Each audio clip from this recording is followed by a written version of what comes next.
पुत्रदा एकादशी की पावन कथा। ओम नमो भगवते वासुदेवाय। श्री हरि विष्णु के चरणों में कोटि कोटि नमन। आज हम आपको सुनाने जा रहे हैं पुत्रदा एकादशी की अत्यंत पावन और फलदायी कथा, जो संतान सुख, गृह शांति और जीवन की अनेक बाधाओं से मुक्ति प्रदान करने वाली मानी जाती है। जो भक्त श्रद्धा और विश्वास के साथ इस कथा का श्रवण करता है, उसके जीवन में भगवान विष्णु की विशेष कृपा अवश्य होती है।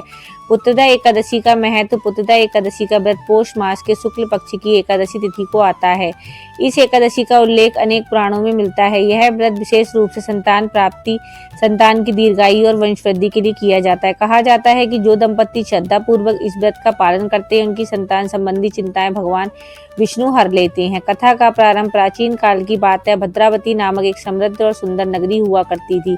इस नगर के राजा का नाम था राजा सुकुमार और उनकी धर्मपत्नी भी थी रानी शीलवती। राजा और रानी दोनों ही अत्यंत धर्मपरायण, दयालु और प्रजावत्सल थे। राजा में किसी प्रकार का अभाव नहीं था। धन धान्य, वैभव और सुख समृद्धि से राज्य परिपूर्ण था। परंतु इतने वैभव के बावजूद राजा और रानी के जीवन में एक गहरा दुख था। उनके कोई संतान नहीं थी। राजा रानी का दुख राजा सुकुमार भीतर से अत्यंत व्यथित रहते थे। उन्हें यह चिंता सताती रहती थी कि मेरे पश्चात इस राज्य को कौन संभालेगा, मेरे कुल का वंश आगे कैसे बढ़ेगा।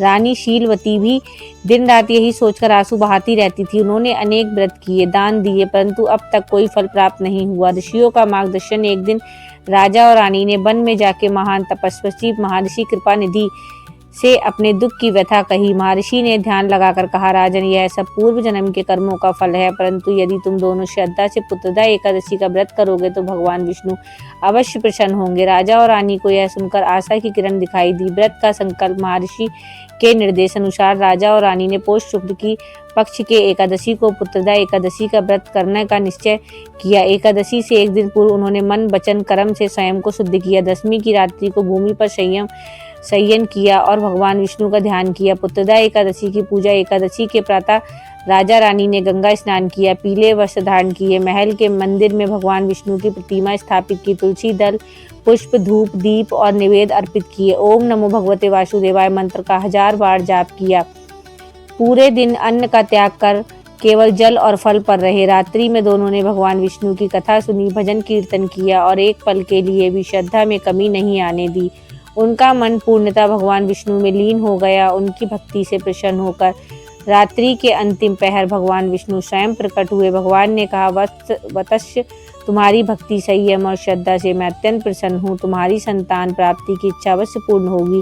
यह कहकर भगवान विष्णु अंतर्ध्यान हो गए। कुछ समय पश्चात रानी शीलवती गर्भवती हुई।